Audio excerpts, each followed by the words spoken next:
చెందుర్తి మండల కేంద్రంలోని రైతు వేదికలో ఐసిడిఎస్ వారి ఆధ్వర్యంలో నిర్వహించిన దివ్యాంగులకు ఉపకరణాలు సహా పరికరాలు ఎంపిక శిబిరం కార్యక్రమంలో ప్రభుత్వ ఆది శ్రీనివాస్ ముఖ్య అతిథిగా పాల్గొన్నారు.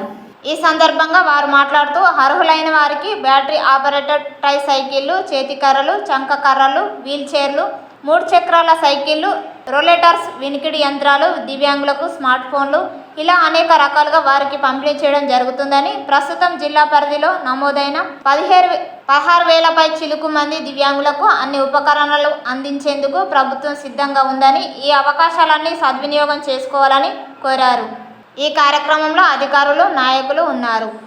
నిన్నటి రోజు వేముల పట్టణంలో, ఈరోజు చెందుర్తిలో, ఆ తదుపరి రేపు ఎల్లుండి ఎల్లారెడ్డిపేట, సిరిసిల్లలో కూడా ఈ దివ్యాంగులకు సంబంధించినటువంటి ప్రత్యేకమైనటువంటి కార్యక్రమాలు నిర్వహిస్తూ వారికి ఏవేవి ప్రభుత్వం ద్వారా అందివ్వాలనో, ఎవరెవరు దీనికి అర్హులో తెలియపడానికి కోసం ప్రధానంగా ఈ క్యాంపులు నిర్వహణ చేయడం జరుగుతుంది.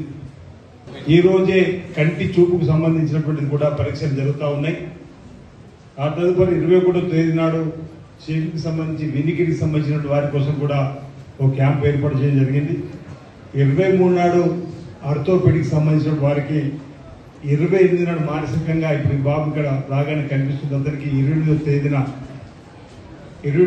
అలాంటి వారిని గుర్తించే విధంగా ఈ నెలలో 4 తేదీలలో ఈ 4 వర్గాలుగా ఉన్నటువంటి దివ్యాంగులు ఉన్నటువంటి వారికి ప్రభుత్వ పక్షాన పరీక్షలు జరిపి వారికి ప్రభుత్వ పక్షాన్ని అండగా నిలబెట్టిన కార్యక్రమం, పెన్షన్డానికి కూడా పెన్షన్ ఇచ్చేటువంటి కార్యక్రమం, ప్రజాపాలనలో దరఖాస్తు అందరికీ కూడా ఇవ్వాలని చెప్పని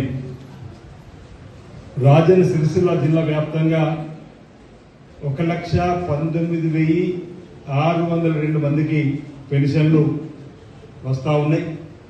అందులో వృద్ధులు, వితంతులు, ఒంటరి మహిళలు, డయాలసిస్ పేషెంట్లు, చేనేత, గౌడ, వికలాంగులు, మానసిక వికలాంగులు, మూగ, బదిర,